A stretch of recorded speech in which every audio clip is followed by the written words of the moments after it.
Hello dears, today we will discuss another one chapter of Standard 9 ICSE course called Input in Java. I, Kaushik sir, welcome you to your favorite channel Learn with Kaushik.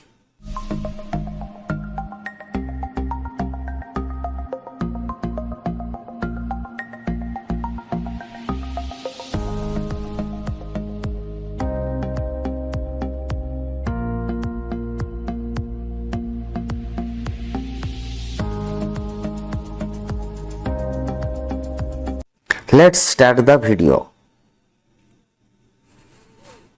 Input means to provide data to a computer for processing. Data processing is an important aspect of computer operation. It includes accepting values from the user, processing data, and displaying the results. This cycle of processing called IPO cycle. See, input means when we want to do any program, okay, that time we need some data, okay, through which we will calculate, or by using that we will find the output, okay, that is called, means that process is called input, okay. See, without entering the data we cannot process. Data processing means we enter the data from outside world, okay, then computer receive that entered data. After that it will process that, then according to the instruction or according to the precise instruction the computer will find out some output, okay, then that process is called IPO cycle. IPO means input, process and output, means in every situation when we use the computer, here first we enter the data, okay, after that computer receive that entered data and store in memory. After that it will process the entered data, then according to the instruction or according to the precise instruction it will find the output. Yes or no? That is the function of computer. See, here also when we write a program, okay, that time it will need some data to process it. After that we find the output, means computer will find the output, okay. Then next we will proceed. General programming in Java. The different computer language have different syntax to input values. Java language provides various ways to get the data value within a program. They are as follows. First point is by assigning the value. Second is by using BlueJ system. Third is by using input string. Fourth is by using scanner class. And fifth is by using command line argument. This much method we will use to develop a program in Java language, okay. Then in standard 9 we will learn about by assigning the values, by using BlueJ system, by using input stream reader. Then one we will discuss by assigning the value. It is a method by whom the constants are assigned to variable inside the program during variable declaration, okay, means using assigning values we will declare the data when we declare variable, okay, means in the variable declaration we will declare with values, okay. That method is called assigning the values. syntax is data type space variable equal to constant. Means when we want to declare a variable, we will write data type space variable name then semicolon. Yes or no? Okay, but if we want to declare any constant or any values to that variable, then we will use equal to. After that we will write the values. Okay, for example, int p equal to 486. It is called initialization method or assigning method. Okay, then next is by using BlueJ system. In this system, the variables for the values to be input are declared as parameters of the main function.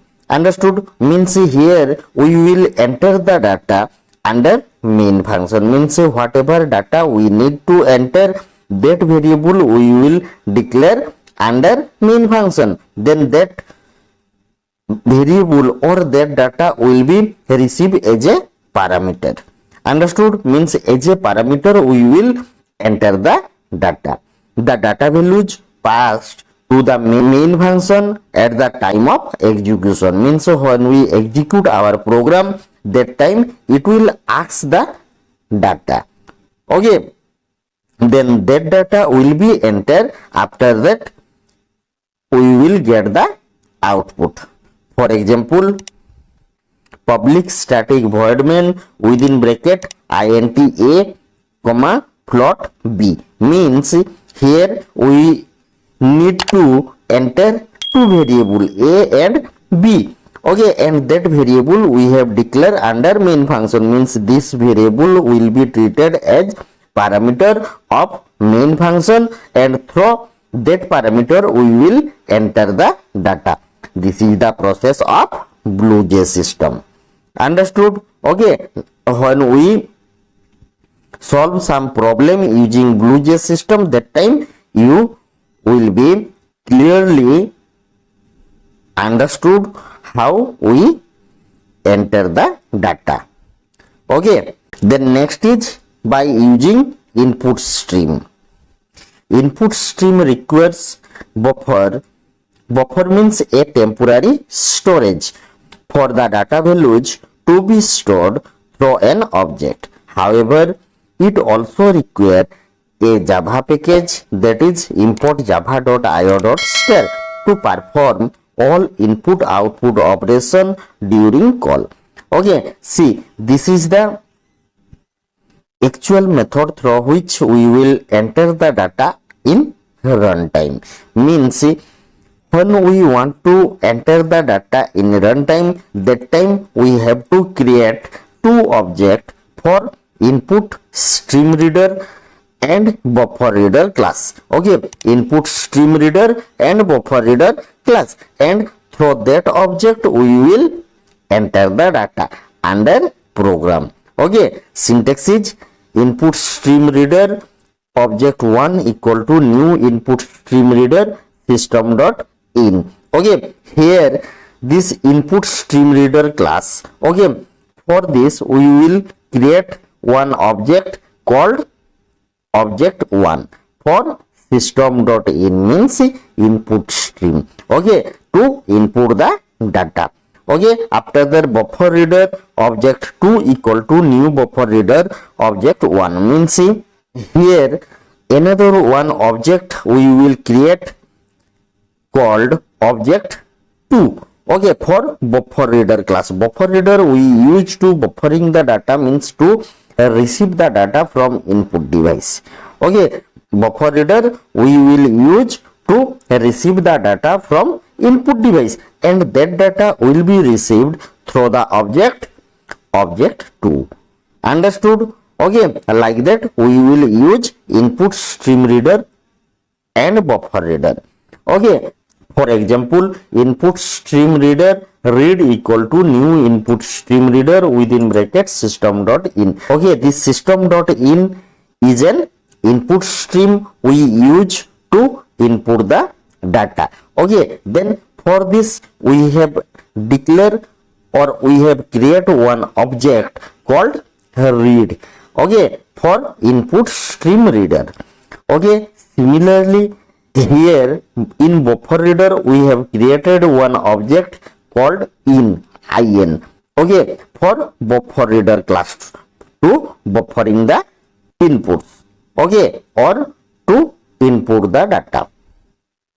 Then for that some input stream also we have to remember. Okay, input stream means through which we will get the data from input device. Okay, we have total 8 data type, yes or no? Then from 8, 6 data type for which we use to input data. Okay, then that data type have the different input stream, that is for integer dot parseInt in dot readline, for floating point dot parse float in dot readline, for double dot parse double in dot readline. Another also there when we discuss about input stream, that time clearly we will discuss. Okay, then next is by using scanner class. Okay, scanner and print writer class we will read in standard 10. Okay, this is the advanced technology through which we will enter the data, okay, in runtime. See, this scanner class and another one is print writer class. Okay, scanner class we use to input data, print writer class we use to print the data. Both are the advanced technology to input and print the data.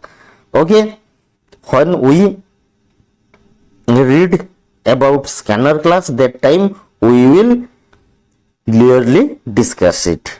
Okay, then next is by using command line argument. See, by using command line argument, this is a method by whom the data value are passed through argument at the time of execution. The values passed through console are string type argument arrays called subscript wise as argument to the parse function. These cell values are further converted into required data type for storage in the corresponding variable. See, command line argument, using this, when we enter the data, it will be received as an argument. Okay, after that, in which the variable is declared, means in which data type the variable is declared, in that data type the data will be converted. Okay, that is called command line argument. Okay, that method is called command line argument. Okay, then next we will proceed. Next is Java programming format. First is comment, then to declare Java package, to start class function, to start main function, then variable declaration, to declare input stream reader and buffer reader, variable initialization, statement to print the result, to end the main function, to end the class function, documentation. In Java, every statement should terminate with semicolon except loop. See, this all point we have to follow when we need to write a program. Okay, this all point you have to follow. Okay, which point is not needed, then you skip that point, then from next you have to start. Okay, means all this point we will follow sequentially. If you skip any point in between, then your program will be wrong. Okay, that is why you have to remember all this point, and about this I will discuss when we solve a program. Okay, then in next video we will do the program using assignment method. Okay, then this much you see and try to understand. If you have any doubt, you write your doubt in comment section. Okay, I will try to clear your doubt. Then for today, this much. If you like my video, then like this video and share this video with your friends, those who are reading in standard 9, and also subscribe my channel and press the bell icon to get the latest notification. Then for today, this much. Thank you. Have a good day.